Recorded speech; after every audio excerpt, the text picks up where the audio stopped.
gabonaises, compatriotes du ciel et de la terre, soyez tous bénis dans le nom de Jésus-Christ de Nazareth. Que la main de l'Éternel se pose sur la terre. Que la grâce de l'Éternel se pose sur la terre. Bien-aimés, je viens par la présente inviter le peuple de Dieu, non pas le peuple d'une croyance ecclésiastique, à pouvoir se joindre à ce discours qui doit impacter la terre afin que nous retrouvions la lettre de noblesse de notre Dieu. Nous avons été secoués par une maladie appelée coronavirus. Et cette maladie a tellement testé la foi de plusieurs personnes. Aujourd'hui, nous sommes fort étonnés des travaux d'un certain nombre de personnes dans le cadre ecclésiastique.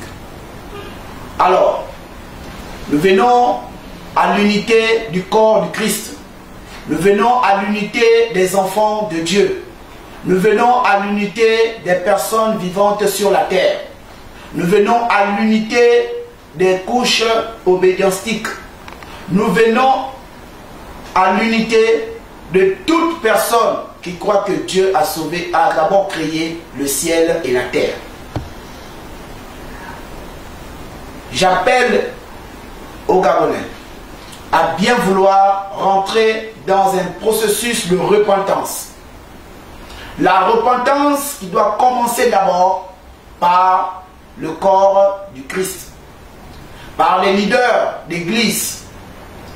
Nous devons rentrer dans une repentance sincère et solide. La Bible nous parle dans le livre de 2 Chroniques 7,14 où nous ne devons pas nous conformer au discours persuasif de la sagesse, mais sur une démonstration d'esprit et de puissance. C'est cette démonstration d'esprit et de puissance que nous devrions mettre en profil pour emmener le peuple de Dieu devant le Seigneur, notre Dieu Tout-Puissant. Nous ne devrions pas nous inscrire dans des discours de guerre. Nous ne devrions pas nous inscrire dans des discours de bagarre. Nous devrions rentrer dans la prière. J'invite ici tout le peuple du monde entier à rentrer dans la repentance. Quand la Bible nous dit dans le livre de 2 Chroniques 7,14 que si mon peuple, sur qui est invoqué mon nom, s'humilie et prie, cherche ma face, et s'il ne se détourne de ses mauvaises voies, je l'exaucerai des cieux, je lui pardonnerai son péché et je guérirai son pays. C'est une promesse que Dieu nous a faite. Cette promesse n'a pas été faite d'abord à l'église catholique, à l'église éveillée, aux musulmans, mais il a demandé au peuple de Dieu. On n'a pas dit le peuple islamique, on n'a pas dit le peuple catholique ou le peuple éveillé. Arrêtons nos discours persuasifs, arrêtons nos doctrines, arrêtons nos doctrines, arrêtons nos doctrines. Sortons des notions théologiques et rentrons tous dans l'unité de la repentance et l'amour. C'est l'acte que Dieu attend dans ce monde. Je rends grâce à Dieu que coronavirus ne s'est pas seulement limité que dans un pays, mais coronavirus a touché la terre tout entière. Rentrons dans l'unité. C'est un signe de la fin où nous devrions tous nous attraper la main à la main et nous devons nous soutenir dans la prière. La terre appartient à Dieu et la religion appartient à la civilisation de la marche allant vers Dieu. Alléluia. Donc nous devrions rentrer dans l'éthique de la parole de Dieu. Je suis quand même étonné de voir des pères, des personnes dites pères de la foi, se retrouver en association en AG avec des propos militaires, des propos difficiles, visant même à pousser le peuple de Dieu en se détournant de la logique chrétienne. Nous disons non à cela. Chers leaders d'église, l'heure n'est pas au combat, l'heure est à la prière. L'heure n'est pas au titre, l'heure est à la prière. C'est cette prière où nous interpellons le peuple de Dieu à pouvoir regarder à Dieu. Regardons à Dieu. Ne regardons pas à une religion, mais regardons tous à Dieu. La mort n'a pas de religion. Le sourire n'a pas de religion. La Bible nous dit dans le livre de Romains 13, 1 à 3, que toute autorité, que toute personne soit soumise aux autorités supérieures. Car il n'y a point d'autorité qui ne vienne de Dieu. Et les autorités qui existent ont été instituées de Dieu. C'est pourquoi celui qui s'oppose à l'autorité résiste à l'ordre de Dieu établi. Et ceux qui résistent attireront une condamnation sur eux. Ce n'est pas parce que nous sommes des leaders d'église que nous allons maintenant nous opposer à l'autorité en place. Vous venez de lire avec moi et de comprendre que Romains 13, 1 nous emmène à prendre conscience et à respecter les autorités établies, tout comme nous sommes établis spirituellement. Nous avons toujours donné toute la lettre de noblesse aux politiques. Nous avons emmené la politique dans l'église. Et aujourd'hui, quand la politique jouit de leur cadeau que nous leur avons offert, nous commençons à nous plaindre. Nous devons nous rentrer dans la repentance. Nous devons rentrer dans la repentance. Il y a des élus de Dieu et il y a des appelés de Dieu. Nous devons rentrer dans la repentance et nous devons rentrer dans la repentance. Très chers leaders d'église, arrêtez avec vos discours. Arrêtez avec vos discours. Ces discours-là attirent la colère de Dieu. Si tu estimes que tu es un homme de Dieu, ou si vous estimez que vous êtes des hommes de Dieu, rentrez dans des temps de prière, rentrez dans l'unité de prière. Retrouvons-nous dans l'esprit d'abord. Retrouvons-nous dans l'esprit, évitons de faire de la politique. Ça, c'est la politique. Alléluia. La Bible nous dit dans le livre de Jean 14, 6, Jésus lui dit, je suis le chemin, la vérité et la vie. Nul ne vient au Père sans passer par moi. Alléluia. Nul ne vient au Père que par moi, dit la parole de Dieu. Alors, si vous voulez aller, si vous voulez attirer l'attention du chef de l'État, leader d'église, vous devrez premièrement prier pour les autorités en place. Vous devrez prier pour le ministre en place. Je vous invite à vous repentir. Parce que beaucoup ont condamné le ministre de l'Intérieur, ce garant de la noblesse et de la racine de notre lieu de culte. Nous lui avons donné une veste qui n'a pas les mesures de son corps, en lui affectant tout adjectif contraire à ce qu'il est. Demandons pardon à Dieu. Cette décision ne vient pas d'un homme, que l'église soit fermée. C'est une décision qui vient de Dieu. Nous devrions d'abord apprendre à nous aimer. Nous devrions apprendre à nous comprendre. Nous ne devrions pas faire du peuple de Dieu les clients d'église. Je dis bien cela. Nous ne devrions pas faire du peuple de Dieu des clients pour nos églises.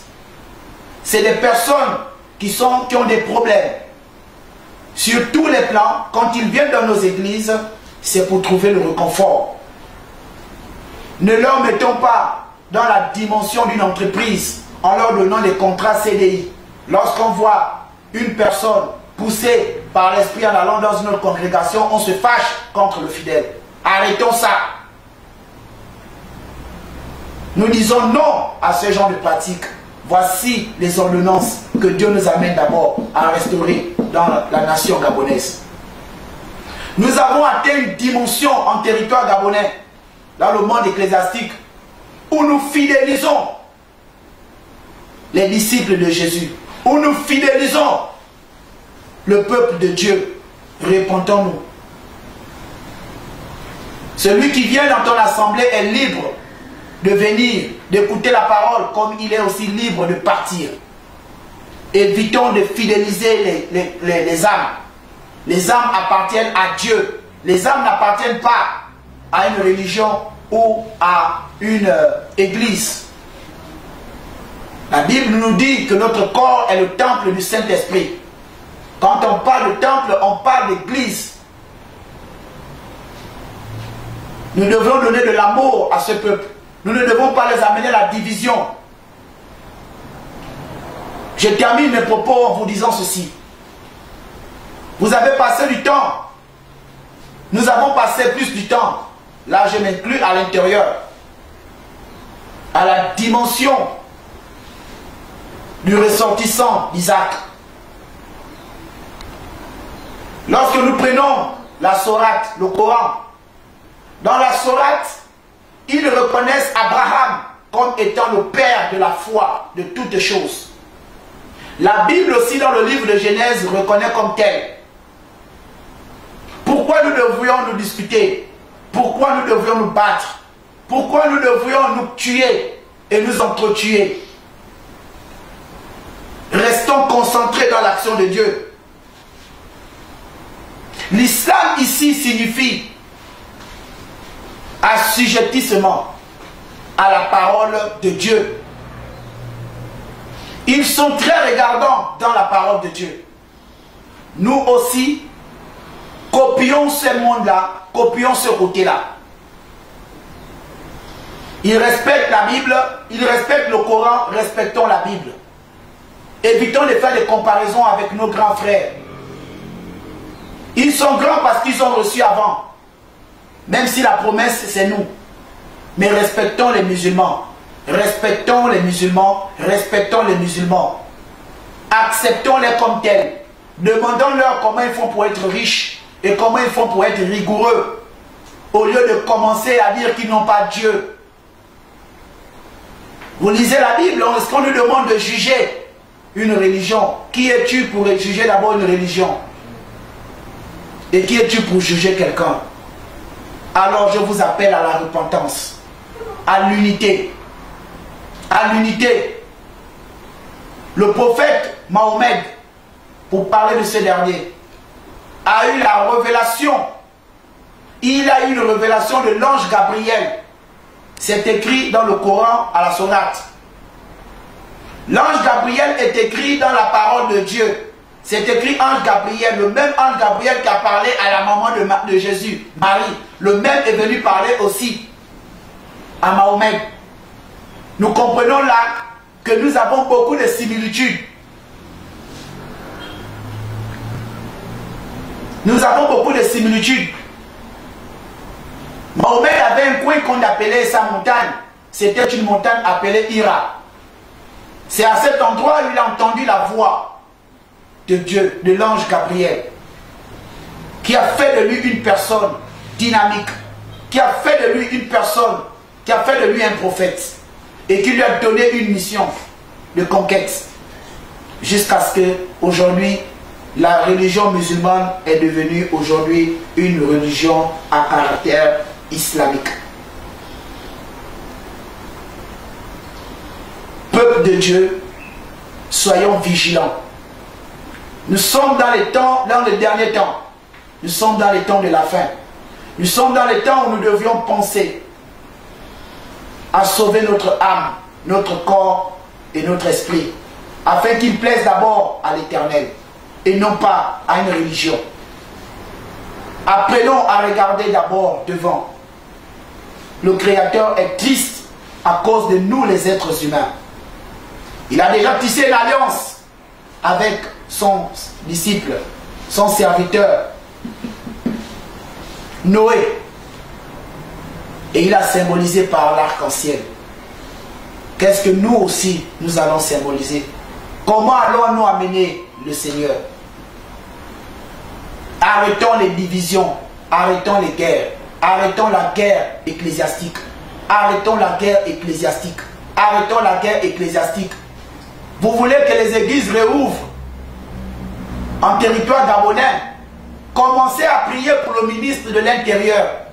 Priez pour l'autorité afin que le ministre de l'Intérieur aille vers le chef de l'État. Nous lisons la Bible, non? Qu'elle nous dit la parole de Dieu dans le livre de Jean? Pour aller au Père, on passe par qui? Le Fils. Dans l'administration, qui est le Fils? C'est le ministre de l'Intérieur. Prions pour le ministre de l'Intérieur. Arrêtons de combattre l'autorité en place. Ce n'est pas ça la mission d'un homme de Dieu. Notre mission, c'est de prier, de canaliser et d'emmener le peuple de Dieu à la rencontre de Jésus. Que Dieu bénisse toutes les nations sur la terre. Que Dieu bénisse les catholiques. Que Dieu bénisse les musulmans. Que Dieu bénisse les églises éveillées. Et j'attends à l'unité. L'unité nationale. L'unité du corps du Christ. L'unité ecclésiastique. L'unité des religions. L'unité des religions. Car le Père de tout est Abraham. Que Dieu vous bénisse. Shalom.